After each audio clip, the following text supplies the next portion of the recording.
কি খাবে বাবা? বেগুনি খাবে? ঠিক আছে, তোমার জন্য এক্ষুনি বানিয়ে দিচ্ছি। ভাইপোর আবদারে আজ বৌদি বানালো বেগুনি।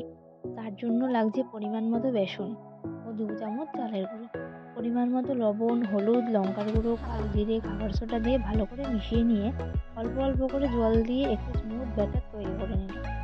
এরপর গোটা বেগুনটাকে জলে ধুয়ে বেগুনির শেপে কেটে নিতে হবে, ঠিক যেভাবে দেখাচ্ছে এখানে। এরপর গ্যাসের ফ্লেমটাকে অন করে কড়াইয়ে তেল গরম হতে বসিয়ে একটা করে বেগুনের স্লাইস বেসনে ডুবিয়ে গরম তেলে ছেড়ে দিয়ে উল্টে পাল্টে খুব ভালো করে ভেজে নিয়ে পরিবেশন করলেই রেডি আজকের বেগুনি। এরপর তোমরাই দেখে বলো বেগুনিগুলো দেখতে ঠিক কতটা সুন্দর হয়েছে। বেগুনিগুলো দেখতে যতটা সুন্দর হয়েছে ঠিক খেতেও ততটাই ভালো হয়েছে।